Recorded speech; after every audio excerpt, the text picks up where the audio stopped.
Good evening, everybody. This is the Iceman Matt Freights, and this is the first ever installment of what we are calling Braves Talk. And for those of you who have never been here before, first of all, welcome. My name is Matt Freights, as I said earlier, and I am the host of Iceman and Coach, which is a podcast that I do with my friend and my partner, Brad Powell, who is on the other side here, who I'll bring him in a minute. So Brad and his dad, who are on camera over there, are big Bradley basketball fans. And for the last year or so, Brad has been tooling around the idea of doing some Bradley specific content. And we at Iceman and Coach have also considered doing that for other localities. So tonight is the first ever iteration of this. And we're going to kind of stumble our way through it as we're here live. So I want to welcome in Brad and Rick Powell, who are basically, I don't know, Bradley super fans, whatever you want to call it, a familial thing. So first of all, welcome, guys. It's good to see you. Rick, I've actually never seen your face before, but Brad, I've seen you tons of times. I don't need to see that again. So anybody who's new here, though, if you want to stick around for some other content that we do, please hit subscribe on YouTube. You can subscribe to us in any podcast app that you'd like, Iceman and Coach. So, fellas, let's get into it and talk some Bradley basketball. What do you think? Iceman, dude, this has been, you and I have been talking about this, like you said, for a year, and I'm happy that we've got the opportunity to get this thing off the ground. And some of it's been just my natural hesitation because the folks that know Bradley basketball know it really, really well. And I mean, pretty much the entirety of my life, I've been a Bradley fan. And the interesting thing is, I'm not much of a basketball fan outside of Bradley. I mean, I enjoy the NCAA tournament and all that stuff. I don't really watch the NBA. I couldn't tell you the last time I went to a high school game. I mean, it is very purely Bradley basketball, and I don't have a lot of playing or coaching experience in basketball. So I was a wrestler, football guy, all that stuff, as you know. And so I'm not like an X's and O's guy when it comes to basketball. I stumble my way through it as best as I can, but I'm a passionate Bradley basketball fan, and so is my dad. And so it's exciting to do this. I look forward to being able to recap some games that have happened, talk about what's up and coming. And the best part is there really isn't anything like this that exists right now Nope. in the world of Bradley basketball. No, that's why I decided to do it, because I've actually done a little bit of research into what Bradley has to offer, and also just fan casts have to offer. And I believe there is a Missouri Valley Conference podcast that a lot of people talk about, but it's the conference as a whole. They don't really get into Bradley specifics. And one thing that I know about fandom in general is that when you care about your team or your school, you really care about it. And a lot of people just want to hear the echo chamber of things that they've been thinking that they can't tell their wife or they can't talk with anybody else. So that's kind of why we're here. So, Rick, this is your first time ever being on camera with us. And I called you off air, the OG of Bradley basketball. You did not know what that meant, but for everybody else who may not know, OG, original gangster, original geezer, whatever you want to call it. But you've been watching Bradley basketball for a long time. And I know I personally, and I'm sure people watching would love to hear your life story about how Bradley came into your life and how it has been something that you've loved for almost your entire life. Yep. Well, 1976, sophomore in high school. And during the winter breaks, students go home, band goes home, and I was in the band at one of our local high schools, and we were invited to come and play at Bradley games. And that was my first experience, watching a Bradley game in the old Robertson Field House. Claim to fame, I watched us hold Larry Bird to 4 points. Didn't know a lot about basketball. That was in the day with no shot clock, no 3-point line. It was just mano a mano. And we've had some great players come through Bradley even before I became a fan. Learned all about them through reading materials, of course, and just hearing other OGs come along and pass along the history. So I've been a fan ever since. Now, Rick, let me ask you something. Be honest with me. You hate the 3-point line, don't you?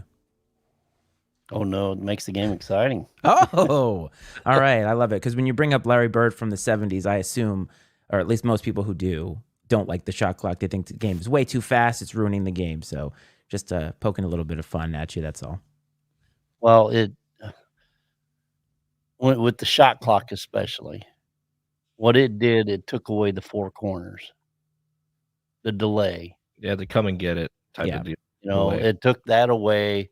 Teams used to get, warned and then called for a technical if they didn't, and the refs would tell them if they were sitting back in the zone and they go back in four quarters, you didn't come up on, close enough to your opponent, with the ball, you'd be warned first, and then if you were warned the second time, you'd get a technical for it.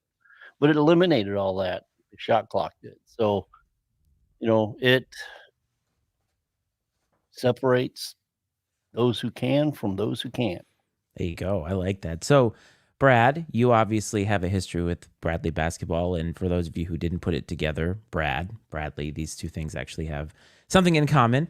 But you also are a big Bradley basketball fan. You've mentioned it many times here. So why don't you go ahead and let everybody know briefly about what it means to you? Yeah, so obviously, I feel like I always have to. Whenever I say I'm a Bradley fan, people ask, "Well, did you go to Bradley?" Well, no, I did not. But I'm always like, me and my dad, huge Bradley fans. He named me Bradley because of Bradley basketball, like purely, and that's always been a part of my life. First game I ever went to, Dad took me to a game, December 4th, 1990, Chicago State. One of the few times Bradley has scored over 100 points. And at least like in my lifetime, I mean, it's happened a few times, but it's not. Bradley's had a lot of defensive coaches, so it has never been a common thing, at least through the coaches that I've lived through. And and that's where it all started. And I always kind of like mock some of these promotional things that happen, but I got one of those little rubber basketballs at that game. You know what I mean? And it's like that, just like had the B, and those of you who are listening that are Bradley fans will know this. It had the B with the feather and the headband around it, which is not allowed anymore, obviously. And that was just, it's like, it was a great experience. Bradley won. I got the ball, and that was it, right? Core memory. I mean, just with as much as I can sit there and tell you about it. I mean, I remember vividly like Chicago State, green and yellow, Bradley, red and white. And then I would say, we went to games, over the next, I mean, forever since then, but over the next 5 or 6 years, Coach Molinari came in, grew the program. And I would say the 95-96 season, really, like, I was hook, line, and sinker at that point. That was a team that got an at-large bid to the NCAA tournament, and there were some great, great games that season against big-time opponents. And Bradley won the regular season for the first, or that's the last time they'd won the regular season until last season. So just that performance, that team just sucked me in, and I've been all in ever since, for the most part, through Coach Molinari, Coach Les, the dark Gino Ford years, and then now Coach Wardle's kind of put Bradley back on the map a little bit. So, and then for me, right, so Dad names me Bradley, and our son is named Carver, right? And so, unique name. Maybe it's weird I named my kid after a building, but I'm also an Iowa wrestling fan. They wrestle in Carver Hawkeye Arena, so it's sort of tied to two different things, but they're two different places that mean something to me, and especially Carver Arena and Peoria. Like, that is where, I mean, I love sports of all kinds. I'm a huge sports fan, but Carver Arena in Peoria is where, like, that was my first experience of like falling in love with being a sports fan. And it's important to me. It's a special place for me, and it means something. And it's really cool to see things like the last game of last season with Drake, with the sellout, because there was a point in time where I really questioned if we'd ever see that again, because I grew up with that. I grew up with going to games regularly with 9,000 to 10,000 people, and to see kind of where it fell to. I mean, sports as a whole, attendance has dropped, live attendance. But to see it, to know that that's still possible was really neat. And I know you and I had a conversation about that, because there was a moment through that week leading up to that game where, like, I think you didn't realize, I think, for a moment, why it was such a big deal, like why it was so important to me or to us. And then as we talk more about it, I think you kind of got a little I started to shed some light on like how special it was. I forced you And to talk about it because you were yeah, like, nah, you nobody did. cares. We do a national show, and it's like that, and nobody cares. And it's like, well, people do care. Like, the reason why it matters is because fans, and like what you just described is not dissimilar from thousands, maybe hundreds of thousands of fans all around the world probably have with whatever team it is that they feel very, very passionate about. And in America, with collegiate sports specifically, a lot of times these colleges, whether they're large or small, end up being almost like a professional team to these areas. And I think the smaller the town or the smaller the city, it matters even more. And I mean, I'm from Rhode Island, which is a very small state. There are two schools that anybody really cares about in terms of athletics, and it was University of Rhode Island, Providence College. And I don't know if you guys remember, but both teams made deep runs into the NCAA tournament in the 90s. I think Rhode Island lost to Stanford one year. Providence College lost to Arizona in 97. That was like what everybody was talking about. This was before Tom Brady, before breaking of curses. It's what mattered. So I could relate to it because everybody has that origin story about being a fan. And that's part of what makes fandom so great, isn't it? Oh, Yep. absolutely it is. You're 100% right. And it's just a special thing. And you said it, man. Like, I think every Bradley fan, especially, has a story very similar to mine because there is a very rich history. Um, and I hope that we get an opportunity as this grows for fans to come in through the chat, or maybe even the opportunity to come on the show and share their story. Yes. And because it's just a special thing to share because we've all had the same experiences, but they've been different for each of us individually. And to be able to kind of bring all that together would be a lot of fun, in my opinion. But Yes. um, as we move on into the current season, right? The Braves are currently 17-6, and I think it's important to acknowledge that 3 of those 6 losses were without one of their, if not the best player on the team, Connor Hickman, rolled an ankle against Indiana State, and I'm counting him as a part of that game. But then they dropped 3 straight games following that, and he was obviously back for the recent Indiana State game and has been back since around the first of the year ish, Yeah. right? Well, a And little bit before the first year. right, but um, Christmas present. yeah, so the kind of the skid they went on, they were certainly shorthanded and were trying to figure some things out against some good opponents like Akron and Duquesne. Um, even Cleveland State's solid, and trying to navigate those waters without sort of their general on the floor. And they've bounced back though. They've been on a run. They were on a winning streak until they dropped the game in Indiana State last week.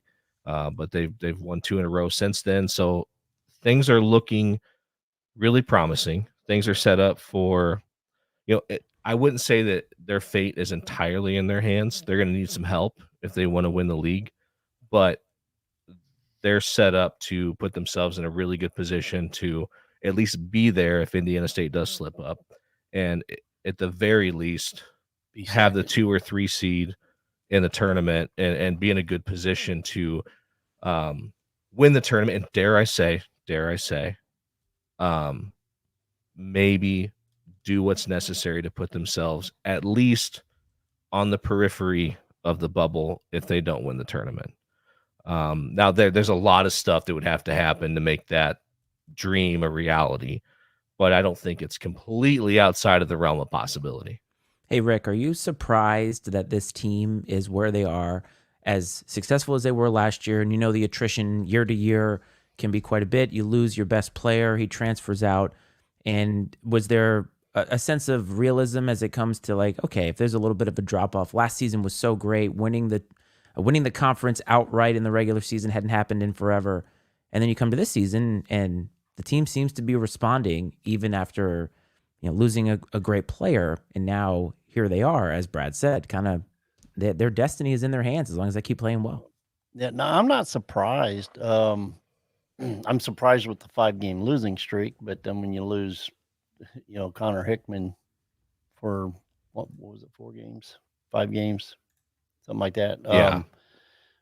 That is hard, and when you're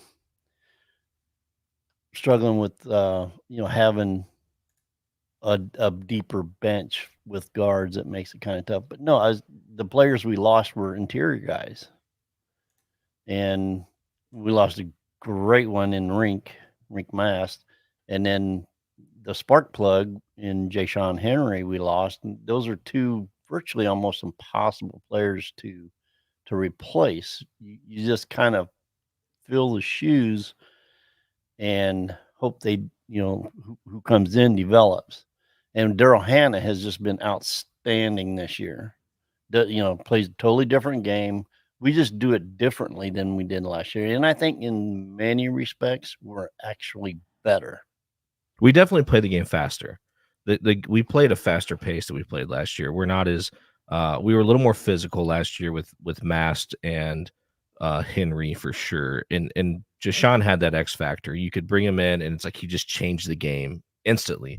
And even last year, we missed him right for some stretches with injuries, and Yep. you know it was noticeable when he wasn't there.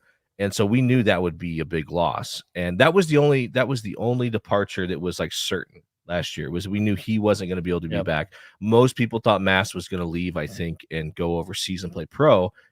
A lot of people were caught off guard when he decided to hit the portal and go to Nebraska. But I understand why he did. You know what? Like he gave Bradley everything he had. I have no hard feelings about him leaving. I'm rooting for him to be successful at Nebraska. He wanted to see how he stacked up against some of the best big men in the country, and Day you in know and what? day And he out. is Game right. in Yeah, and yeah, day like out. every night, and you don't see that in the Valley. It's just the facts, and he's doing it. And so, the departures were some concerns because those guys were really integral pieces. Like I think their leadership was the biggest question mark. Like, how are you going to replace the leadership? And because the veterans returning, at least from my perspective, did not appear to be like vocal leaders. Like Malavi Leon's a great player. He seems like a really super nice guy. He doesn't strike me as the type of guy that's going to like get in your face if you're not holding up your end of the bargain. Connor Hickman, I think he's a coach's kid, so he's probably got a little bit of that in him, but I don't know. I mean, he's a leader, but he's more of still a lead by example guy. And I think because of the way that Brian Wardle coaches, I think Hickman exists as like a buffer between Wardle and the players. Like Wardle chews a kid out, Hickman comes up and puts his arm around him and says, "Hey, buddy, don't worry about it. Get the next one." That's that sort of thing. He's like a translator. Yeah, I mean, really, and Yeah. that's what I think they missed them. I mean, outside of his obvious production, I think they really missed that when he was injured. Is that cushion, that buffer that existed between Wardle and the players with some of the interactions? They didn't have that guy that was going to come up and pat him on the butt and say, "Don't worry about that. Let's go." And so there were some questions I think about leadership, and I think even Coach Wardle like mentioned that coming into this season that he's mentioned I think several times that like the energy has had to come from the coaching staff a little bit, because it's not so much early on. It wasn't a player-led team, and so the coaches had to pick up that slack at times. I think one of the, as far as player leader, might be a young man who started out the season. He's been with us for a couple of years now. Who was a walk-on, Cade Harkey. Oh, you're gonna get crucified. No, in practices and such like that, he's very, For those of us watching, don't what forget I've there's a heard, he's chat in the very comment vocal. section for that. So just go Yeah. ahead and drop I that mean, anywhere. Anyway, crucify me continue. all you want. I mean, Yes. but no, I mean, I've heard Wardle say many a time, He's a glue guy. yeah, Hartkey's I love guy that. I sits love there, that if phrase. you're not in your spot, he's gonna get you there.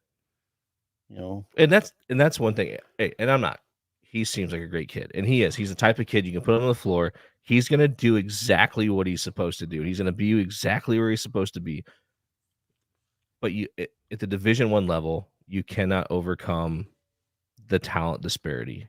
You know what I mean? Like that's just it, right? Like effort at the high school level at times, like effort can overcome the talent gap sometimes. At the Division I college level, like effort cannot close that gap. Yeah, the higher you get, the talent pool gets very, very deep. 100%. And And that's nothing. That's not a knock against the kid, man. He's a No. great, and Oh, he's played meaningful minutes for them this year, and he's made some shots and stuff.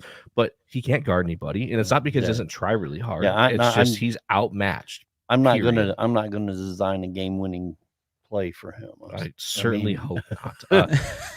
And Well- Kevin said, that's Vidal there in the chat, talked about, had Bradley gotten one of those wins against Indiana State, I think that there's more of a conversation to be had about an at-large bid. There's probably a path, but it's not. I mean, like I said, you're gonna have some crazy stuff that has to happen. Like they're going to have to.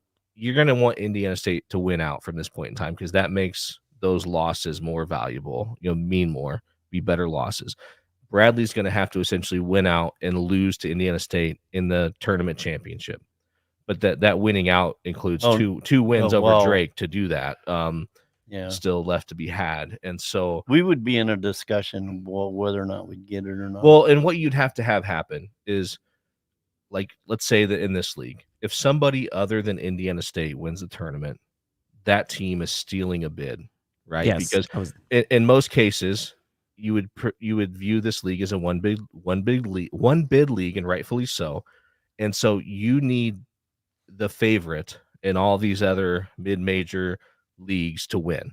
You also need favorites in the Power 5 too. Like you can't have some random 17-17 team make a run and what was rightfully like UNC or Duke space or something like that. Right. Too. You've got to have a minimal amount of like bid stealers, we'll call it that, to set chalk. up Rock chalk. You need a lot of chalk to set things up for Bradley to even probably be in the conversation.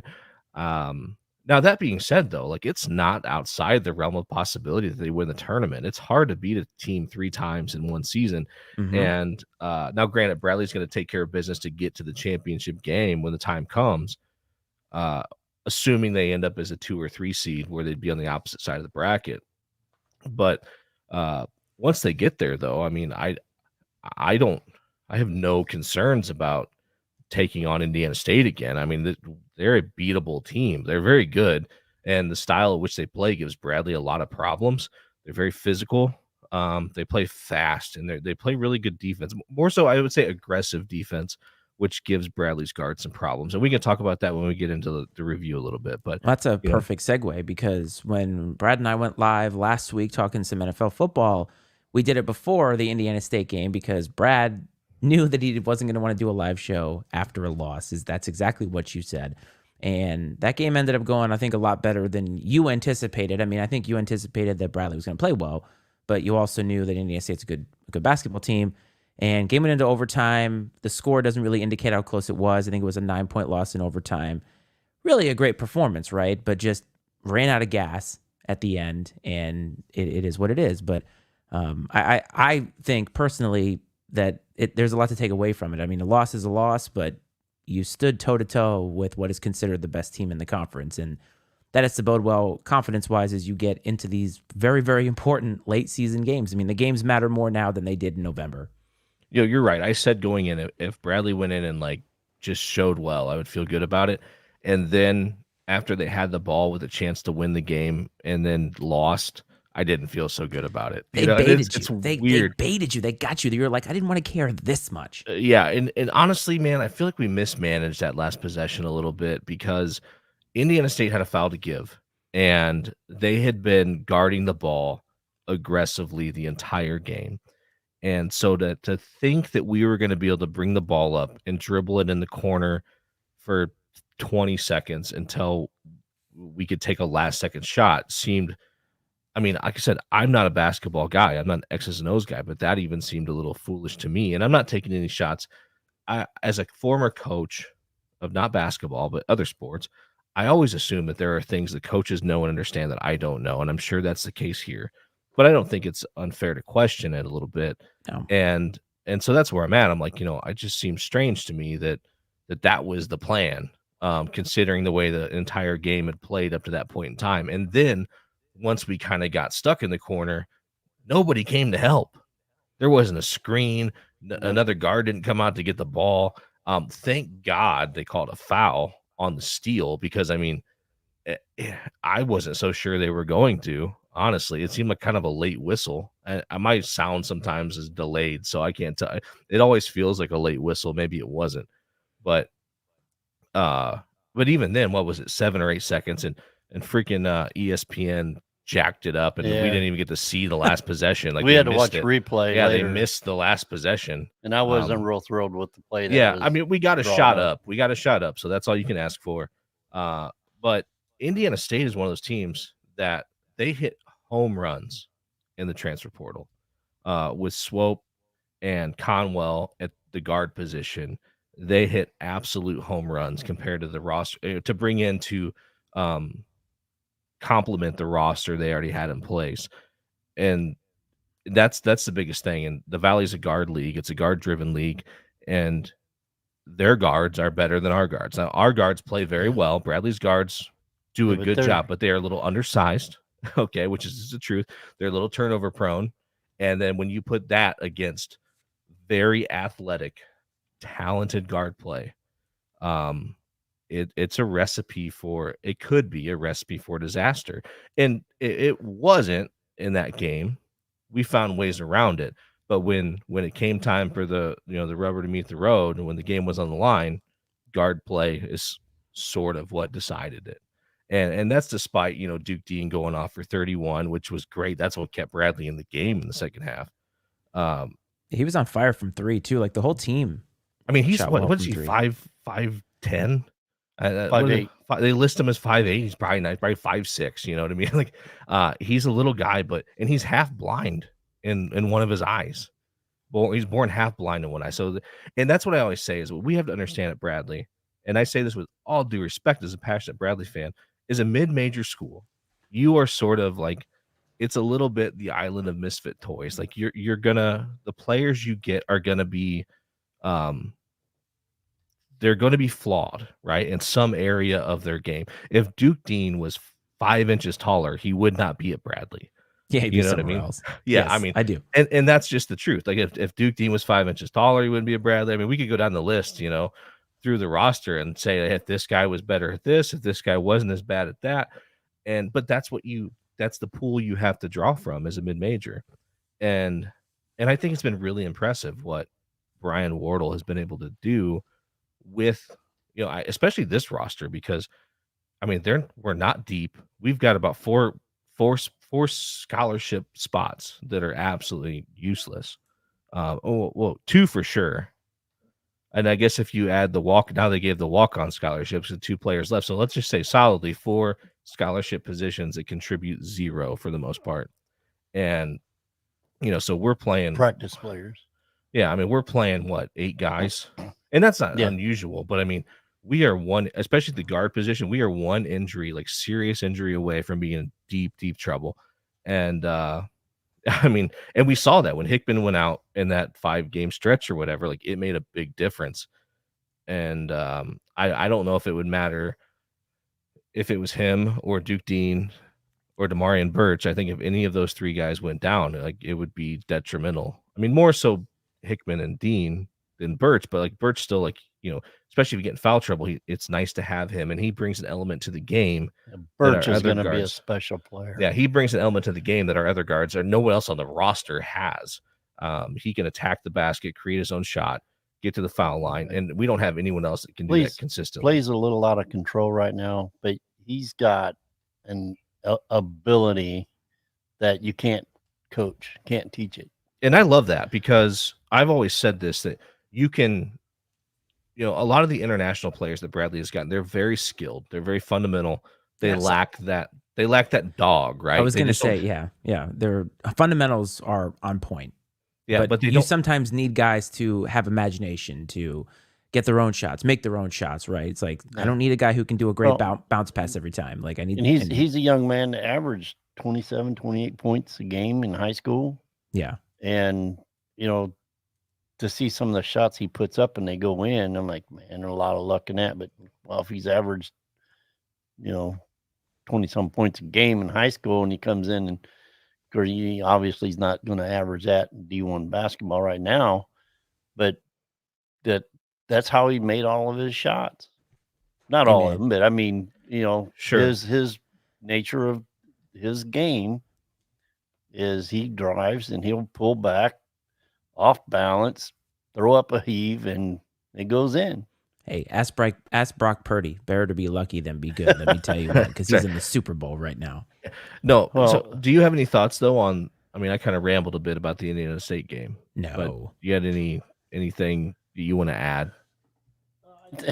biggest thing, I think, like Indiana State, the team itself, it's essentially 6 players.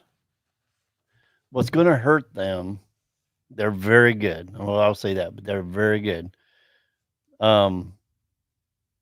When they play as a unit, the starting 5, they're like, all but unstoppable.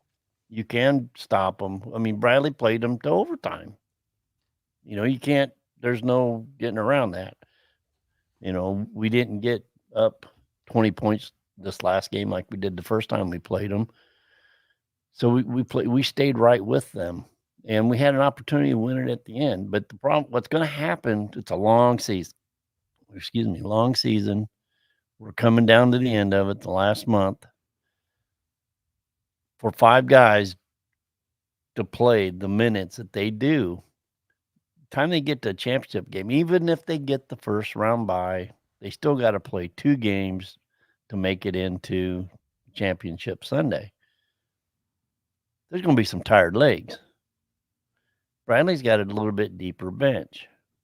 We're going to have some tired legs as well with our guard situation, but we're going to should be able to hang with them a little bit better if we meet them in the championship game. And I think our attitude at that point in time, experience, we're going to have, it's going to be like Bradley. I think you mentioned it earlier, Bradley and Drake last year.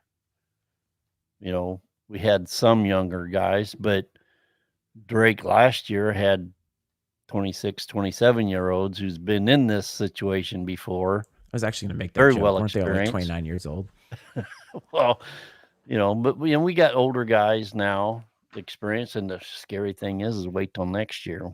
Well, and that's just it. Like if things play out to where it ends up being Bradley and Indiana State in the tournament championship, and I know we're looking ahead a little bit, but I feel good about Bradley's chances because Indiana State's they don't have much of a bench. Like Dad said, they play 5 to 6 guys a lot, almost completely. I mean, both teams in that game, the Indiana State Bradley game, I think there was a total of like 4 or 6 bench points. I mean, it was next to nothing. There's really only one guy on the bench who's, as far as scoring ability, Right.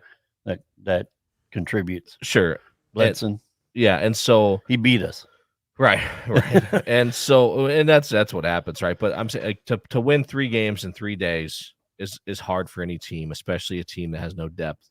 And that's where I feel like I always feel good about Brian Wardle teams when it gets down to like really gets down to the end of games, the end of matchups. It goes to overtime. I feel good about overtime because I always feel like we are more prepared for those situations than other teams.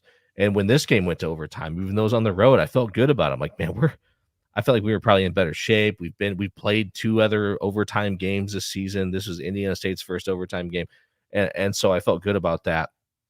Obviously it didn't go our way. You still got to make shots and do all those other things. But looking ahead to the tournament, to play 3 games in 3 days and to beat a team that was in the championship game last year, that's got a handful of guys that went through that experience last year, 3 games in 3 days playing the championship game.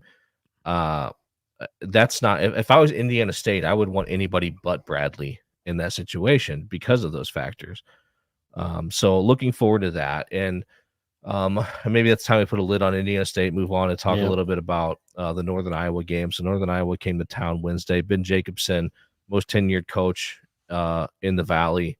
He's been in Northern Iowa forever. I'm not even sure how long, honestly. 18 years. 18 years. Wow. He's been at Northern Iowa. He just hit a milestone too recently, wasn't it? Was it wins? Yes, he's now the Valley's leading like has the most wins in Valley history. Maybe didn't Northern Iowa have a big upset in the NCAA tournament like in the mid 2000s? Was it Northern Iowa? They made a run. I want to say they made a run the same year that Bradley did in 06. Yeah, because I remember being in college and they had that like fall away three that went in, and it was like kind of crazy. Was he the coach back then? If it was 18 years, so that probably was at the start of his tenure. If it Close. was 06, Very it would have close. been.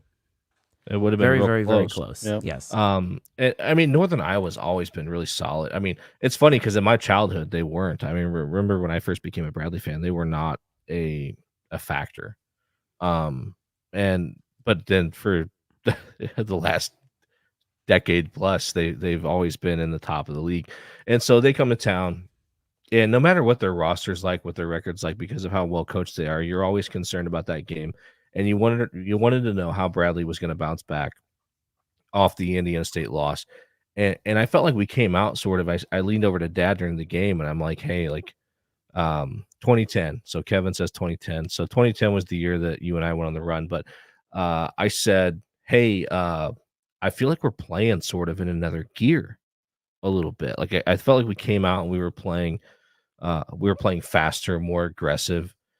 I had some questions if we were going to be able to sustain it, which we didn't really. I mean, we kind of cooled off, and Northern Iowa got back in it a little bit, but we led wire to wire.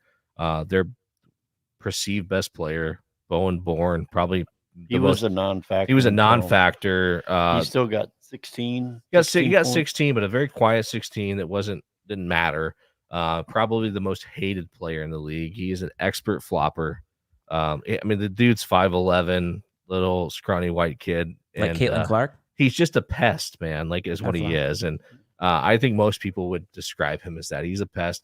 I mean, in my opinion, me and yours opinion, he's the most hated player in the league. Next to maybe like Enright. Enright and Bowen Bourne is two young men that I would just like to. They're like David Eckstein. An open hand slap right to They're like face. David Eckstein when he played for the Cardinals. Oh, man. Right? Like you love him if he's on your team, but if he's not, he's just so pesky that it drives you crazy. Yeah, he fouls off like 17 pitches in a row. You can't deny what Bowen Bourne has done at Iowa, Northern Iowa. You know, I mean, dude's a sharpshooter. And when he gets hot, he gets red. Yeah, he's put in some shots, and then that's coming off the heels of AJ Green. Who couldn't miss. But he couldn't play defense. But that didn't matter, though. Yeah. So anyways, we got to win, right? Connor Hickman had a good night. I mean, we got contributions everywhere. And what's really interesting is, like, traditionally under Wardle, Bradley has been a defensive team. And this year's different because we're scoring a lot of points. I bet our average has got to be up 10 or 15 points over the last few years. It feels like that for sure. The concerns are on the defensive end, but I wonder. I think we're still. Well, I asked the question though. I'm like, do you think that we are giving up more points because I feel like we're playing faster. I feel like we play the game at a little higher pace, which is obviously going to create more possessions for the other team, and naturally they're going to score more points. You see that in the NBA a lot these days. Yeah. Teams play really fast and they score fast break. Lots of 3-pointers, quick shots on the shot clock type of thing. So it's not uncommon to see that now. We hold teams. I mean, especially in the first half, we come out. Seems like that's how we do it. It's that teams gain more on us in the second half. It's almost like we get out coached a little bit at half, in the sense of like defensively on our defensive end. It's like they figure some things out. Not all the time, but like today was a perfect example. Like, we were up by 20 or close to 20 at halftime, and they came out and closed the gap. I feel like that's in the second half we were up 23, 25 points, something like that, and still only won by 13. But still, and some of that may be complacency, right? Because like you get a big lead, and it's human nature. You're going to go into cruise control a little bit. I don't even know if that's the case. I think when teams get desperate, especially teams that are growing like. They're not overthinking. They're just chucking it up. They're just coming down, and they've got the element of luck, and they're just throwing up freaking prayers, and they're going in, and that seems to be something that's hit Bradley a lot. Don't you ever? I swear to God, I have never seen, like, literally in my lifetime, I feel like everybody that plays Bradley is like the luckiest team ever. Like, I've seen some of the most impossible shots, well guarded 3-pointers go in. Nothing but net. In my 10 years as a Bradley fan, and I said I don't watch a lot of other college basketball outside of Bradley or any basketball, like I said earlier. But my goodness, man, like, and luckily, like lately, it's been better. But for years, like, there was always a complaint because Bradley plays in an arena in downtown Peoria. It's off campus, and the complaint is, well, they don't get to practice there very often. They're not used to the background. But I'm like, neither are the visitors. You know what I mean? But it's like we would get outshot in our arena often. But I'm like, I didn't think it was a reasonable excuse because they were, the other team doesn't get to practice there either. At the end of the day, it's just basketball. But yeah, I feel like I've just seen like some crazy shots go in that we just never make. And maybe I'm just looking at it through, red colored lenses, maybe, but it's just kind of funny how that plays out. And even I do feel like, coach kind of loses his mind once in a while, even at well-guarded shots going in. I was losing my mind early in the game today.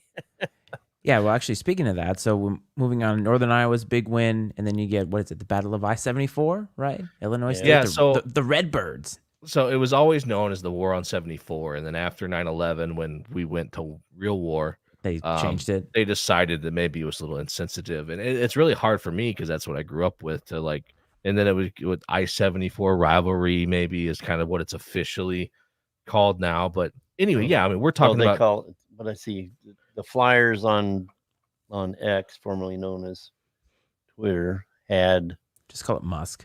Battle for 74. This is not a battle for 74. Yeah, we own the interstate. That would be great. We own the interstate. I mean, we're on 74, they're on 74, and neither team's going to walk away with 74. So that'd be great, actually, if they just like rename the highway for whoever. If any team sweeps, they just call it the Illinois State Redbird Highway. Braves Motorway. Braves Motorway. It is fantastic. It's a great rivalry, and like I told you, like it was the 95-96 season, like Bradley and Illinois State. They were vying for the regular season title that year.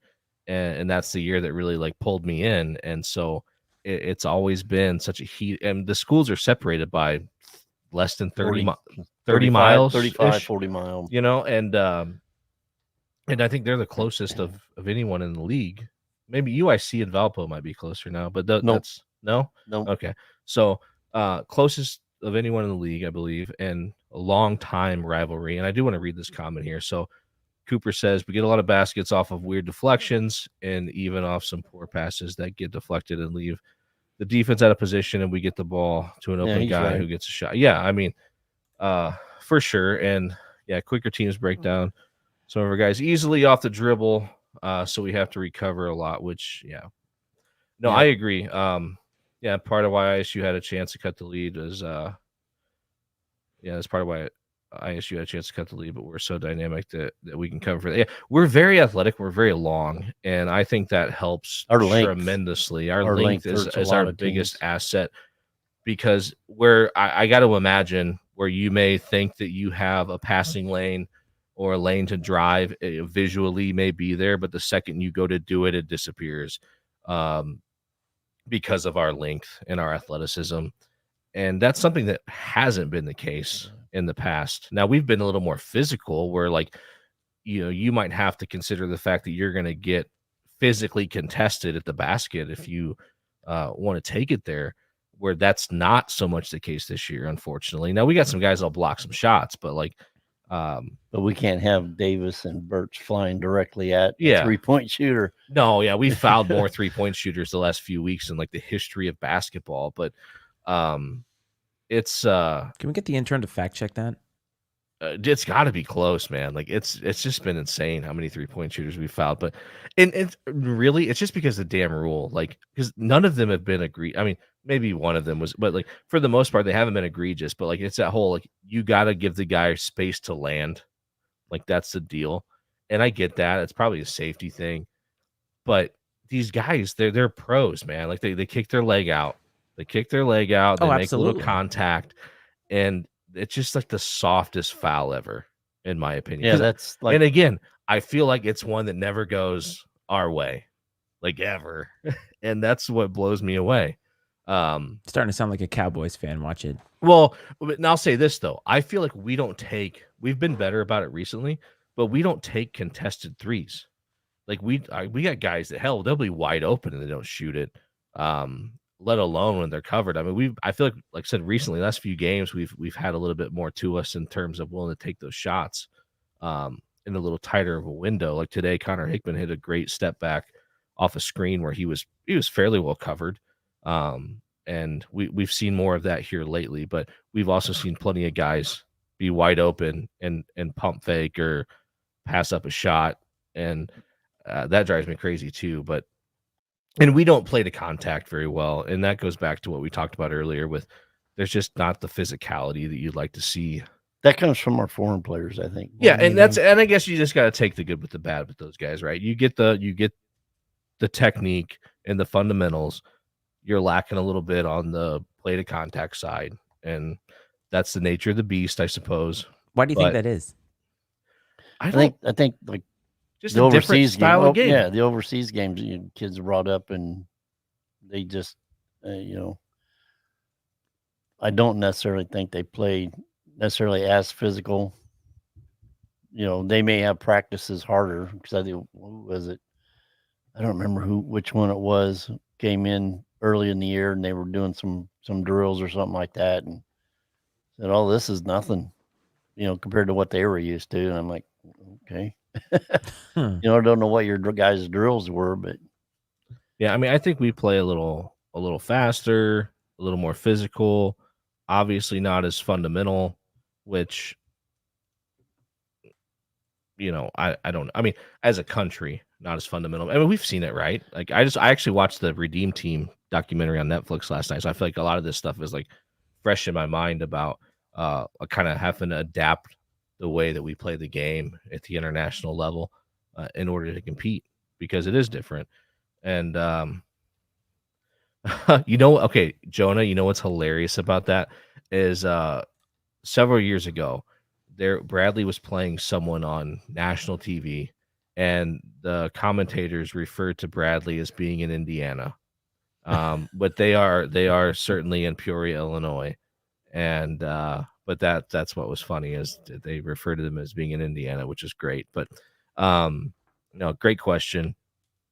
So yeah, and in ISU, the ISU comments that Cooper made were in reference to, we have two ISUs. We have Illinois State and Indiana State. So, and the fans, we refer to them as ISU Red and ISU Blue that we have. So, which I accidentally did with my background colors here. I did. There you go, red and blue. I mean, yeah. So, oops, sorry. No, that's all good. Well, Bradley's red, so we'll take it. So, anyways, the Braves got the win today over, and that's one thing with Illinois State. You can throw the records out the window. Like outside of today, I think 3 of the last 4 matchups have been single digits. No matter what the record. I mean, Bradley's been the better team the last few years, like record wise and standings, but it's just an important game. We've talked about it on other shows when we refer to college football or whatever else. There's certain rivalries that it's just throw the records out. Let's see what happens. Military academies. We say that with the service academies all the time. Yeah, like, it doesn't matter. And I think stay on Illinois State for just a little bit. One of the things I think, like today's game, maybe some people thought it was just going to be more of a clash, instead of us going out to 20-some point lead and pretty much coasting to a double-digit win. But for the people of Illinois State who might be here, but I doubt it, be patient. You guys are going to be coming around. You've already reached your number of wins from last year total. I mean, there's still many games to be played and plenty of chances.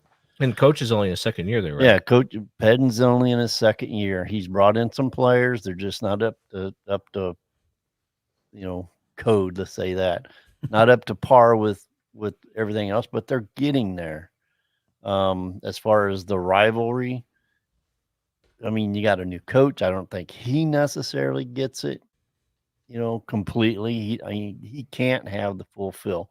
The players, I don't know how many. Well, it hasn't been much of a rivalry, like standings wise. I mean, it is geographically, but the last couple of years. Now, we went to overtime in Peoria last year. Then we went down there and took care of business. But there hasn't been, just because of the disparity in the Yeah. standings. If you weren't from the rivalry and you just came in last year, it Yeah. likely doesn't feel like a Yeah, rivalry it'll for you. take a year or two for some of the guys, and the transfer portal, they're going to get it rolling back again, especially in mid-major. In my opinion, this is my own personal opinion. Everything is cyclical. It'll Oh, for come sure. around. For sure, especially in a conference like that. Yep. Oh yeah. Well, And and I've seen Drake, scraping the bottom of the conference for years before they started getting good. And then they're on a side, and they're going to be going on a down cycle again at some point well, yeah, here because in the next few DeVries years. will get hired because his son's a senior now at Drake, and so he's probably more willing to move on now than maybe he has been the last few years. I guarantee you, he's gotten opportunities Yeah. to move on the last few years, but he probably stayed because his son. Now, I mean, he probably could have taken his son with him wherever he went, but yeah, and that's just Yeah. it. Most of these jobs in this league are stepping stone type jobs, and there's nothing Yep. wrong with that, man. There's nothing No. at all wrong with that, and that's the trouble. And yeah, I know we talked about how long Ben Jacobson has been in Northern Iowa, which is great. And if you could get a Brian Wardle to stay here for 20 years, fantastic. Isn't that probably just a personal That- choice on his account? Yeah, I though? think Like, so, he likes it there, but right? he seems to. I mean, he's from Chicago. His kids are in school, which, I mean, every coach has kids that are in school, so I don't know that that's a barrier, Well, really. You're a coach's kid, you kind of know what comes with that. But I think that for him to move up, it takes a very special fit because he's just a different kind of coach. He's a very tough coach to play Yeah. for, in my opinion.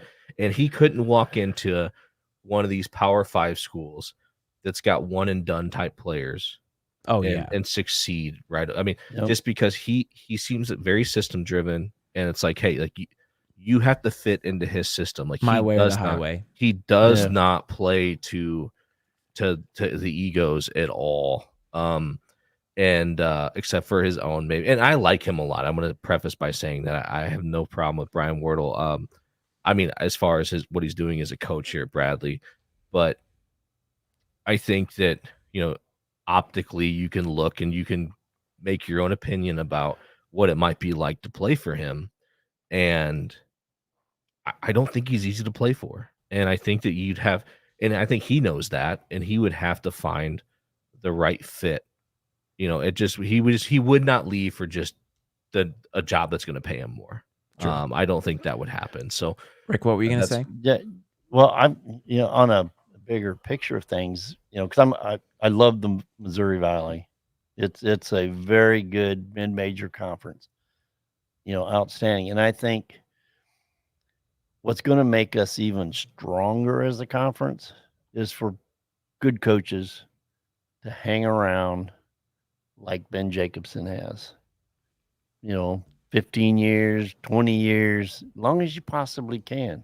Can you imagine what the Valley would actually be like with Ben Jacobson, Brian Wardle, Josh Schertz, well, a couple of the new guys. I think the guy at Belmont does a nice job. Yeah, the guy at Belmont.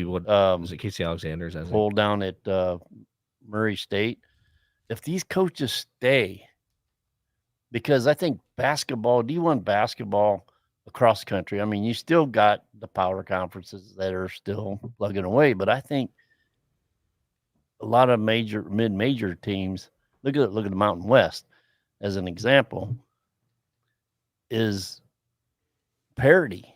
Parity's starting to come to all of college basketball, slowly but surely, and it's getting there. And you got the transfer portal, and you've got, I mean, look at the Valley transfers that are in the Big Ten now, and look at those teams with the Missouri Valley Conference transfer, and the record of those teams versus the record of the teams that doesn't have a Missouri Valley Conference transfer. Yeah, where's Ryan Leskis? Illinois' best player is a transfer from Southern Illinois, Marcus Damascus. So, well, you know what?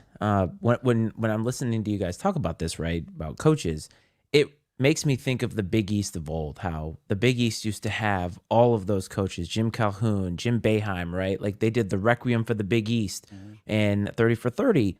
And the Valley could kind of be something like that if, as you said, these guys stay behind. But a good example of what you're talking about, Rick, in terms of the national landscape and parity, I mean, just look at Connecticut. I know Connecticut is defending national champion, #1 team in the country right now.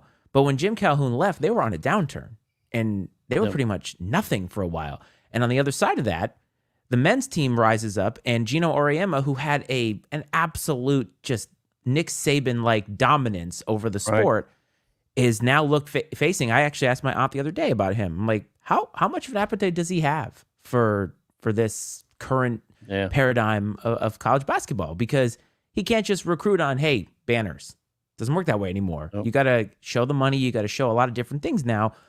I like that. Brad and I both agree that parity in college sports is the best because it's more entertaining for me. Maybe some people don't like it because their team is at the top or whatever. And I know that like a purist, like of people that we know, like Budge doesn't like the way that college football is going, but I like the parity. I personally do. And I feel like that's why we watch sport. Like it's not as fun. I mean, the Chiefs are fine, but like nobody wants to see them every single year. And so if a conference like the Valley could keep this momentum, then if major college basketball breaks off, this is the new Big East now, right? Like that's the way I see it. And we did have a question here about Bradley moving to a bigger conference, and in the short term, I think the answer is no. But the landscape, I think in the long term, with Bradley, no. All right, so this is my opinion on that. So, I think you're going to get a lot of different answers from different fans from the Valley, even different Bradley fans on this, and the primary conference that has always been tossed out there over years is the A10. And because St. Louis is in the A10. I mean, it's sort of a geographical fit-ish. And it's a basketball first league.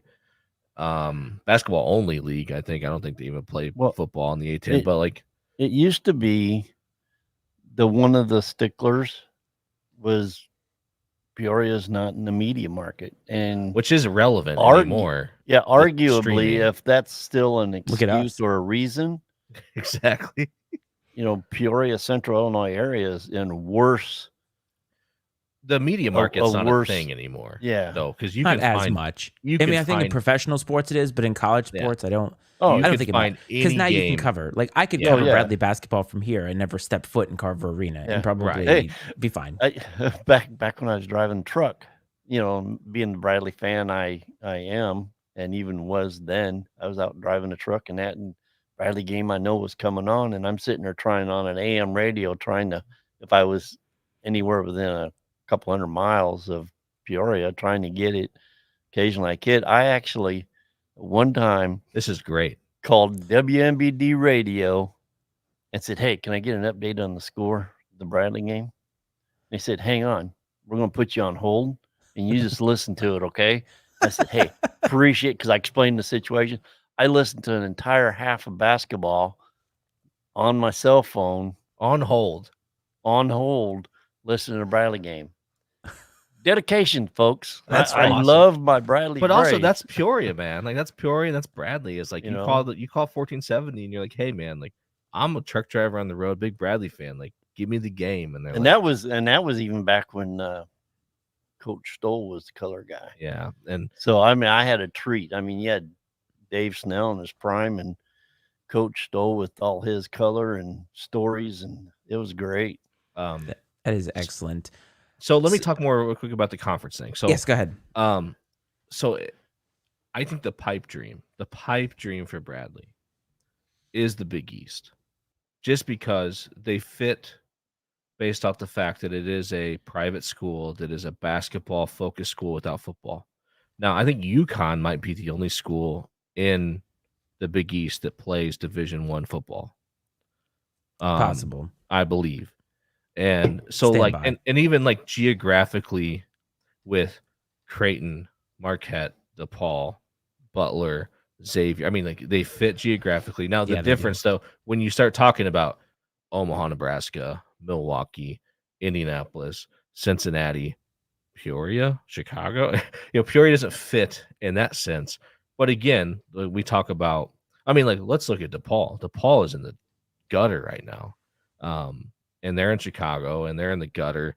And I think, I mean, if you could ask the Big East right now, hey, like, if at this moment, if you ask the commissioner, like, hey, like, if you had the ability to trade Bradley for DePaul at this instant for the rest of the season, would you do it? You know, they probably would, just because it's a better program, it's a better product right now.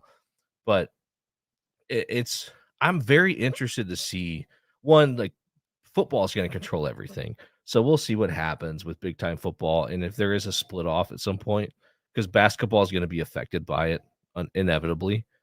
But I, I don't know. I don't know that it's so much Bradley as much as it is Peoria that would hold Bradley back It's from moving possible, to a but the bigger thing is, league. man, money drives a lot. Yeah, and Bradley's And got one of the healthiest NILs in the conference. I mean, they're in a right. very good position. Home of the Brave does a great job, and yeah, they're in a very good spot as far as that goes. And I think that attendance wise, we were in second on average attendance by in Southern Illinois, but it was a very it was by It like was like 50 it people was or something. less than it was It was a probably less minuscule than amount. 75. And Wardle's got to be one of the, if not the highest paid coach in the league. Real close. Yeah, I think so. And he just signed an extension, you know, into so I mean the money 28, 29. now Bradley also publicly here locally has expressed that, you know, they came out about cutting a lot of staff, like faculty positions, which has caused a riff of like, why don't you cut from athletics sort of thing. But I mean, but basketball is the university's identity. Unfortunately for you academics, like, basketball is that's the front porch of Bradley University. That's the curb appeal. And if you're not investing in that, you're dying, in my opinion. That's a good answer. And I think, like you said, Rick, I mean, people probably don't want it long term. They probably don't want it, but we didn't see a lot of the stuff coming for football. So who the hell knows? But let's take a look ahead to this week's slate of games for the Old Braves. So they have 2 games, I believe, on the road against Evansville and a big game at home against Drake. So I think that one winnable game, obviously another game that could be tough, but it's a home game. You always like that. What makes me nervous about having the Evansville game first, are you looking ahead to Drake, right? Some of these things can creep into a team. But how do you guys feel about the slate of games coming up, especially off of 2 big, pretty solid wins? I feel like Brian Wardle does a really good job at, like, taking care of those psychological things, like looking ahead, keeping the kids focused. focused. I don't expect that to be an issue. Evansville is returning. They've gotten a player back recently. They were with what's his name again, Dad? You know his name? And Hummerkaus. Okay, so like, and they had a similar record with him and without him, like Bradley had with and without Hickman. When they had him, they ran off a lot of wins, and without him, they struggled. He's back. He wasn't with Evansville when they came to Peoria, and that was a game that, you know, we controlled for the most part. But now we're going on the road. It's always tough to win on the road in the Valley, and now they got their best player back. So we'll see how that goes. Like I said, I don't think the looking forward thing is something I'm worried about. But my biggest concern, and this showed itself today, is we haven't shown the ability to be able to put people away, to put inferior teams away. We let them hang around. And when you let them hang around, there's always a chance, you know. And today's game, I mean, I never was nervous at any point in time, but a couple more threes fall and it gets real interesting.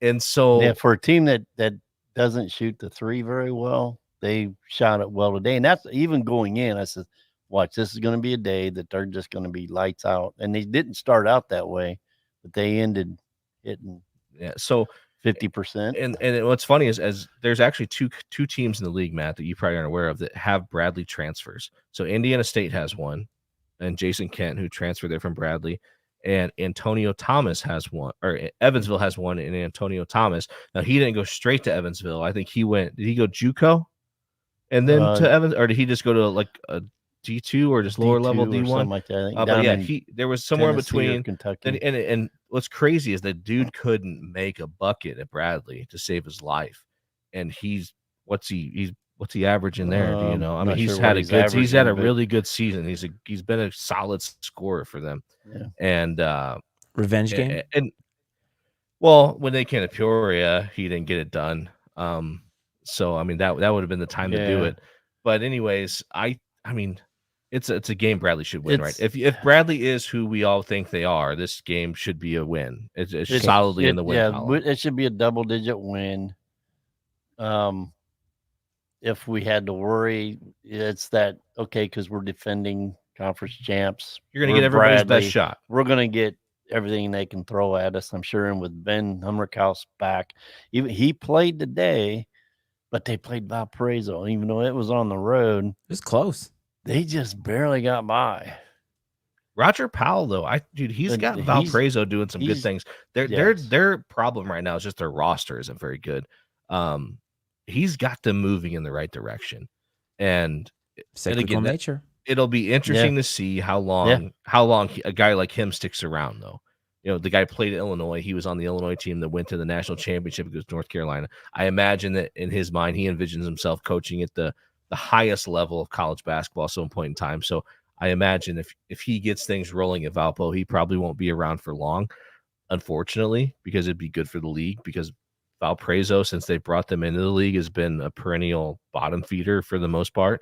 They're the least funded program in the conference. They play in a glorified high school gym. I mean, there's a lot of things to not like about Valparaiso being part of the conference, but winning would cover up a lot of that, right? If they could be good and competitive, and I think he'll get them there. I just don't know if he'll stay there long enough to really have like a meaningful impact. No, winning covers up a lot though. But the Drake game is important, guys, because it, I think, is going to affect seeding in the conference tournament, right? Because Drake is kind of right up there with Bradley, Indiana State. So you guys need this win big time. So this is one you got to have. If they win, I think they got Southern. Are we currently tied? We are currently tied for second with Drake. We win. We take care of business Wednesday. They got a home game, and I believe it's against Southern, which could be a tough one for them. That's a tougher matchup than us going to Evansville, I would argue. I don't know. But I don't think Drake's not the same team that they were last year. I mean, they've got some good, good stuff. I mean, and they played today with hobbled Tucker DeVries. Tucker DeVries. He got hurt early and he came back out after he went in the locker room, came back out. I said, "You're playing?" He was hobbling. You could tell when he walk. Yeah. And I'm like, man, that's kind of nuts. But then he ended up going off, and I don't know what he scored. He's really good. But yeah.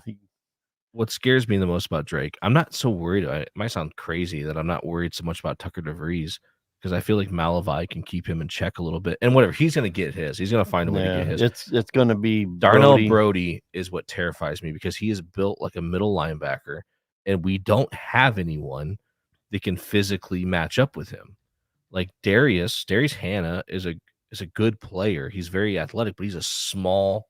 I mean, he is. I feel like visibly he's going to appear as like half the size of Darnell Brody, like width wise, and I mean he's going to push us around in the post. I mean, if you put Meta in there, like there's all sorts of problems that come along with that. I mean, if Meta had a mean streak in his mind to play tough. Brody might have some trouble, but I know, unfortunately, Meta is not strong enough. I mean, he's got the size, weight, height, all that good stuff to go up against a Brody, but he just doesn't have that mean streak and to bully back. And Matt, to give you some context, Ahmet Jonovic, everybody calls him Meta. Which I think of Ron Artest, by the way. Right. Meta World Peace. He plays like he's out there for world peace sometimes. They brought him in from Serbia last year, like at semester, because they had somebody left at semester. They brought him, a 7-footer in from Serbia. Physically, he is a large human being. And occasionally he shows glimpses of like being really good big at times, but he struggles. He struggles to catch the ball at times. He's not, for being 7 feet tall, he's not a great rebounder at all. if he has to leave his feet, it just gets weird at that point in time. I mean, again, to talk about what we said earlier, if you're Not coming to ideal for a Bradley, basketball player. if you're coming to Bradley, like, yes, you see 7-foot thick guy and you think guy's a basketball player, but he's flawed, of course, just like anyone else that's going to come here. They're going to be flawed in some area of their game. If they weren't, they wouldn't be in Peoria. And it's and he's only a sophomore, eligibility wise. And so and he doesn't appear to be very athletic. That's a good point. And now he's got a pretty sweet shot. I'll give him that. I mean, if he could play it physical enough to get himself to the free throw line, because he can just sit there and shoot free throws all day long. I mean, he's got a pretty sweet shot for a big guy. Got some good touch. He just, again, it's like what you see visually and what the physicality he plays with, those things, they just don't mesh. And again, we could go back to the international thing and all that stuff, but there's a lot of development that needs to happen there if he's going to be a regular contributor. Strength, footwork at this level. And Everything. He's really physically, he's the only option. The next closest would be Kyle Thomas. Yeah, but I mean, Kyle Thomas, the Eastern Illinois transfer, early in the year he was solidly in Wardle's doghouse and didn't play at all. He's gotten on the floor recently, but he shows flashes on offense. He's had some blocks on defense, but some of them have been like he gets beat and trails the guy on blocks. So it's been like blocks because you made a mistake, types of things.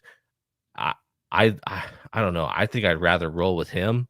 I think there's more upside with Kyle Thomas than there is with Thomas. More with athletic. Meta. He's more athletic. He fits more with the team we have on the floor and how we play the game right now. And that's just my opinion, but that's what scares me the most. I don't know how we're going to be able to handle Darnell Brody at all, just because of how physical he is. I mean, and you could watch some games or whatever, some highlights if you want to. The dude is he's just a thick guy, and he's athletic and he's just good, man. He's really good and he's really physical. And last year we had Brink Mass last year. We even had Jay Sean Henry we could throw in. Now Jay Sean wasn't there height wise, but he played the game. I always thought he played basketball like a fullback. And so you had a couple of those bigger bodies you could put in there and match him physically.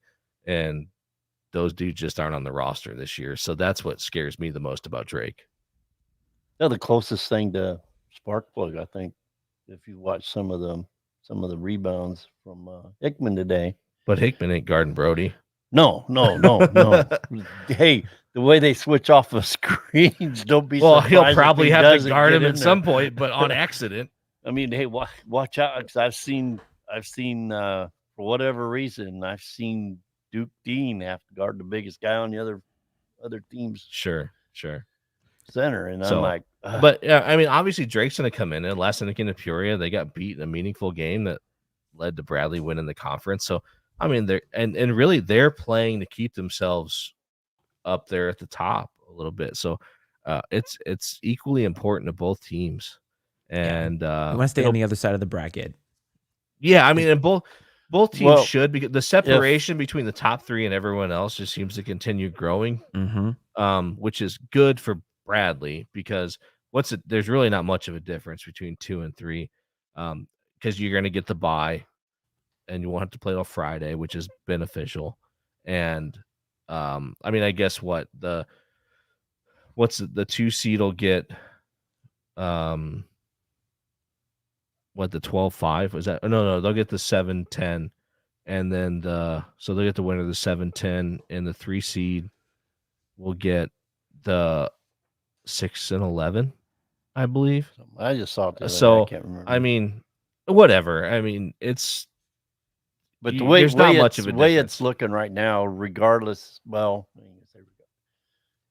either way, the optimum thing for us to do is win. Beat Drake twice if it's possible, at least once next Saturday, and hope they get a loss somewhere else, which is very possible. Because, like I said, they're not the same team they were last year. They're similar to Indiana State and only having X amount of guys.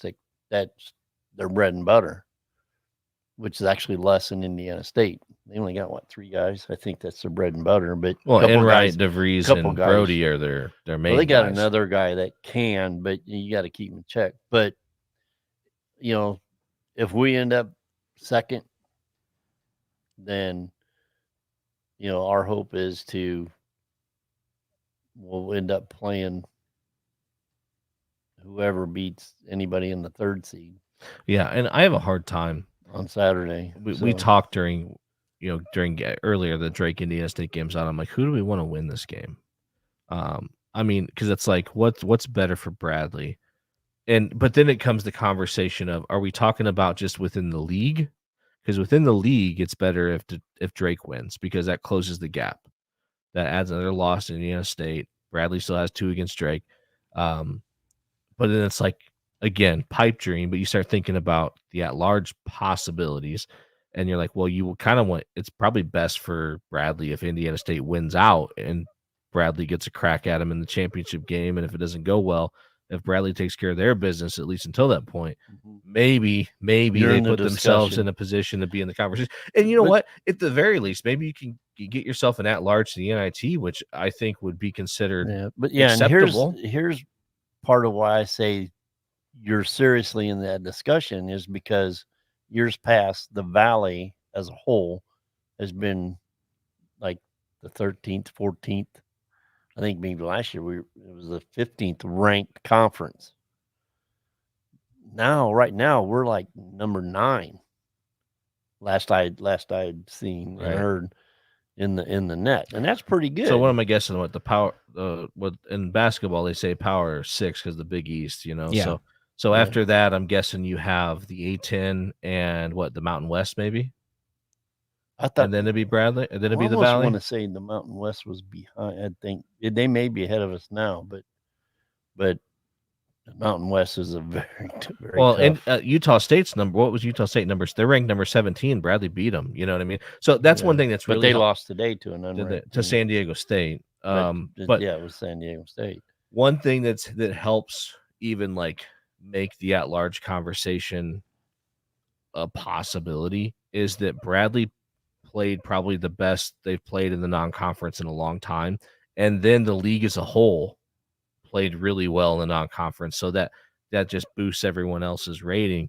And because right now in the net, there's I know for sure Indiana State, Drake, and Bradley are, because Bradley's 64 in the net, and Drake and Indiana State's like 24.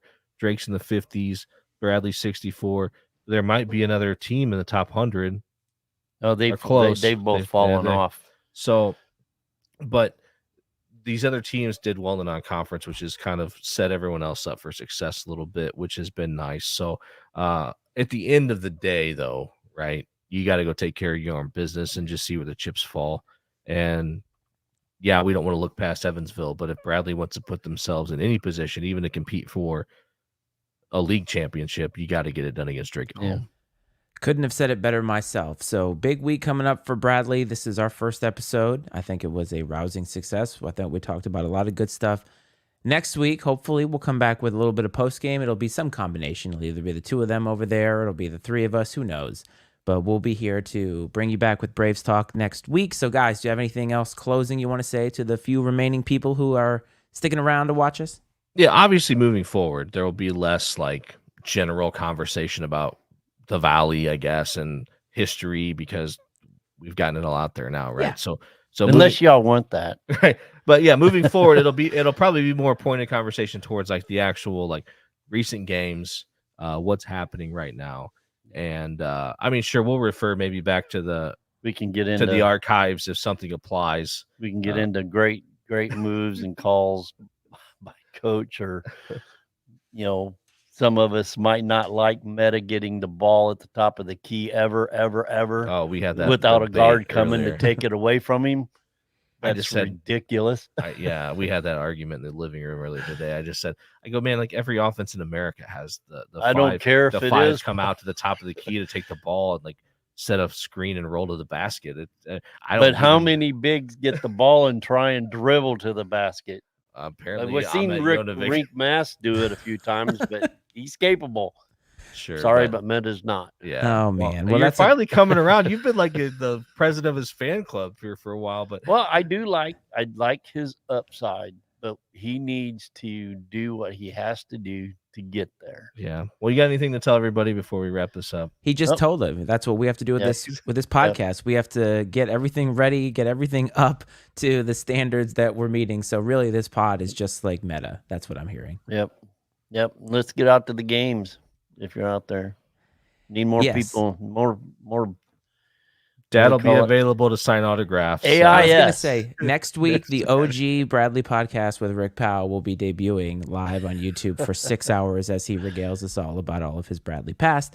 So hopefully, as we go along, as Brad said, we'll add some new things here. One of the things we'd like to do is to do some live call-ins to have people give their, I would say unadulterated opinion, but their raw opinion about the game within reason, of course. Maybe keep some of the, inappropriate stuff out of there. But we're going to build up to that. So just be a little bit patient with us as we get up to speed on all of this, as Brad and his dad kind of get their own rhythm. But if you have an opinion, or if you want to just say that this was all terrible, the number at the bottom of the screen, 703-718-6314, is the way to do that. They come to my personal phone, so you'll be sending them to me, and I will make sure to let the boys know everything that you all have to say. So I'm going to say this for them, but from me, from Brad, from Rick, hope everybody enjoyed it this week. Hope this finds everybody well and safe as always. And gentlemen, we'll see you next week.